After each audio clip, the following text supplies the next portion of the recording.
ba sunu pêche artisanale amatul tey wax nañ ko fii keroog ñiy jël nit ñi di leen yóbbu Espagne di leen yóbbu feneen du man mii may dawal gaal man mi dëkk Caajaay du Badara mooy dawal gaal moom mi dëkk nu mu tuddati dëkk bi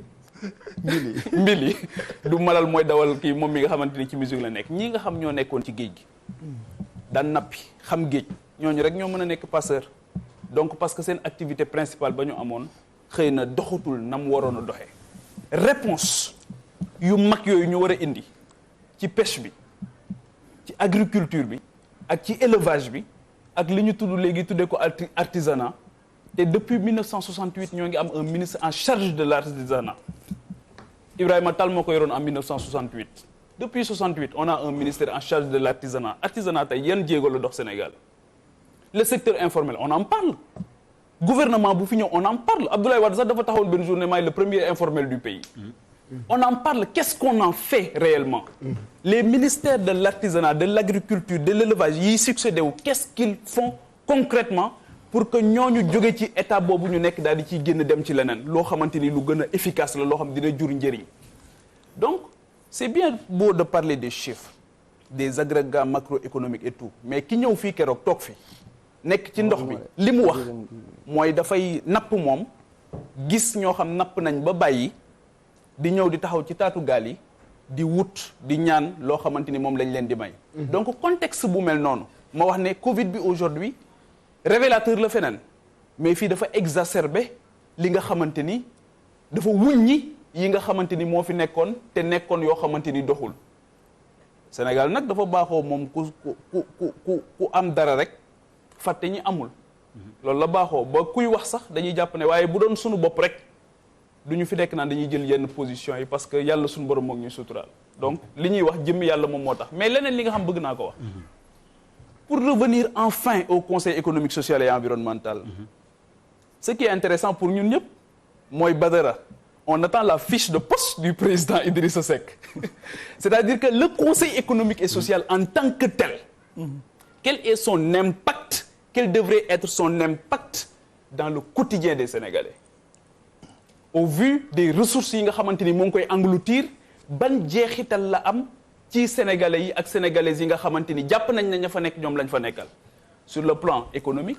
sur le plan social et sur le plan environnemental li ma wax léegi ne Covid der même rek may gale li ma wax léegi ne Covid dafa am lu mu wuññi bi biir Covid bi ñëwee ci biir débat bi lan moo xewoon Cheikh Yérim wax na ko léegi mais muy Assemblée nationale nit ñi dañu posé wu il y avait une loi d'habilitation mais ailleurs on a vu que même ci biir Covid bi bu état d'urgence amee seen commission des lois dañ koy transformer def ko commission de contrôle de l'action de l'exécutif ñu ne enfin Assemblée nationale contrôler l'exécutif loolu moo tax loolu mooy sa raison d'exister boo jëlee le Haut Conseil des collectivités territoriales li ñuy laajte mooy ndax la muy engloutir ci xaalis ndax moo ngi koy am jeexital ci sénégalais ak ñan ñoo fa nekk ak lan lañ fa nekkee ak lan lañ fay def donc l'impact la valeur ajoutée loolu rek la ñuy laajul leneen te citoyens yi nga xamante ni aussi ñoo fay dugal seen benn dërëm seen ñaari dërëm seen ñetti dërëm waaw réew moo xamante ni kenn mayatul citoyen mu laaj lu tax loolu am ak ki nga xamante ni moom lañ fay yóbbu tey muy Idrissa Seck kenn nattablewul xam-xamam ak jaar-jaaram mais tey Aminata Touré ma fa nekkoon tamit kenn nattablewul xam-xamam ak jaar-jaaram su fekkee ne dañu ko fa jëlee indi fa kii li ñu ciy xaar c'est pas pour un règlement de compte politique ce serait décevoir les Sénégalaises et les Sénégalais su fekkoon ne dañu ko fa teg il y a 16 mois xawma jàpp ne elle a un profil boo xamante ni war na jëlee foofu conseil économique social am ko fu mu ko yóbbu ñu jëlee ko fa en 16 mois pour man c'est vrai que le président de la République moom moo am possibilité nommer aux emplois civils et militaires c'est très galvaudé en Afrique waaye ki nga xamante ni dañ la jël jox la li nga xamante ni moom mooy destiné Sénégalais yi yell na it soo defee yenn choix yi par respect nga taxaw expliquer leen choix yi nga def lu tax nga def ko leneen li aussi mooy l'entrisme dans le gouvernement je veux bien aussi ñu choisir ñeneen parce que damay wax Sénégal ne on a beaucoup plus besoin de proposants que d'opposants parce que ni ñuy yaree nit ñi fii ci formation politique yi mooy bu ñu nekkee ci opposition dañuy ñaan ki nekk ci nguur gi daraam du dox bu ñu sañoon ndox du am bu ñu sañoon courant bi du coupé bu ñu sañoon sax li xew ci géej gi gën a yokk ngir ñu am matière politique dama leen wax ne réew mu ñuy tabax soxla wu ñu ci opposant bu mel noonu ki ñi ci soxla mooy koo xam day wéet ak boromam di ñaan sunu borom kiy doxal baaxle parce que bu baaxlee ñëpp baaxle parce que la plupart des grands opposants yi ñuy wax fii ils ont réglé leur problème fexe nañ sax ba seen jabar du fi jure ndax jàpp nañ ne nationalité bi amul garantie dañ koy yóbbu mu accoucher ji donc ñeneen ñi nga xamante ni moom la ñu war a jël en charge di leen bàyyi xel ci débat yi nga xamante ni ñoo ngi koy def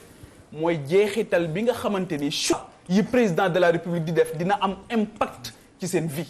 si nag au bout de la réflexion ñu conclure ne blanc bonnet blanc lay nekk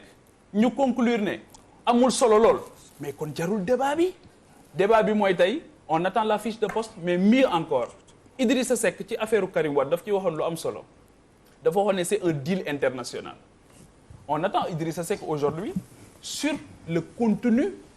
de cette affaire nga xamante ni jàpp nañ ne c'était une nébuleuse mais on attend Idrissa Seck aussi sur les combats démocratiques parce que Idrissa Seck bi muy ànd ak Abdoulaye Wade jàpp naa ne